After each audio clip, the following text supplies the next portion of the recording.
আগামী অক্টোবরে স্থানীয় সরকার নির্বাচন আয়োজনের লক্ষ্য নিয়ে প্রস্তুতি নিচ্ছে নির্বাচন কমিশন। এই নির্বাচন আয়োজনে ব্যালট বাক্স, প্রিজাইডিং অফিসার ও পোলিং অফিসার প্রস্তুত আছে। ভোটার তালিকাও চূড়ান্ত হয়ে গেছে। তবে নির্বাচন আয়োজনে বাজেট কিছুটা কমানো যায় কিনা সেটি ভাবছে সাংবিধানিক এই সংস্থাটি।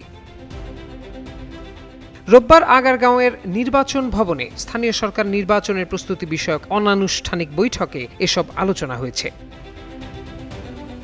বৈঠকে অংশ নিয়ে একাধিক কর্মকর্তা জানান, স্থানীয় সরকার নির্বাচনের আইন কানুন ও আচরণবিধির খসড়া নিয়ে আলোচনা হয়েছে। এ সময় প্রণয়নের অপেক্ষায় থাকা আচরণবিধির খসড়া চূড়ান্ত করতে রাজনৈতিক দল সহ অংশীজনদের মতামত পেতে 15 দিনের মতো সময় লাগতে পারে বলে জানানো হয়। স্থানীয় সরকারের পৃথক 5 ধরনের নির্বাচনের জন্য খসড়া আচরণ বিধিমালা ইতোমধ্যে ইসির ওয়েবসাইটে আপলোড করা হয়েছে। 30 জুনের মধ্যে এসব নিয়ে মতামত দিতে রাজনৈতিক দলগুলোর কাছে আলাদা চিঠিও পাঠানো হয়েছে।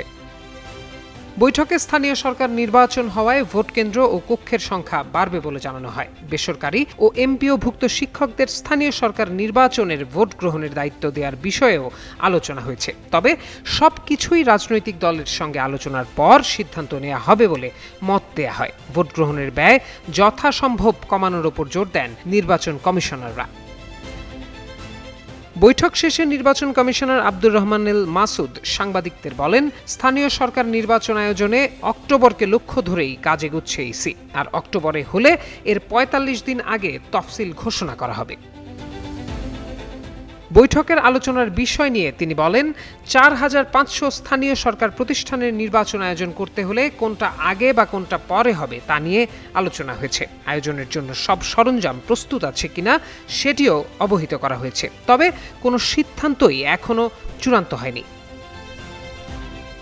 সামগ্রিক প্রস্তুতি নিয়ে এই নির্বাচন কমিশনার আরও বলেন, গত নির্বাচনের চেয়ে কিছু ভোট কেন্দ্র বাড়াতে হবে। প্রিজাইডিং অফিসার, পোলিং অফিসার নিয়োগ হবে, এসবের প্রস্তুতিও আছে।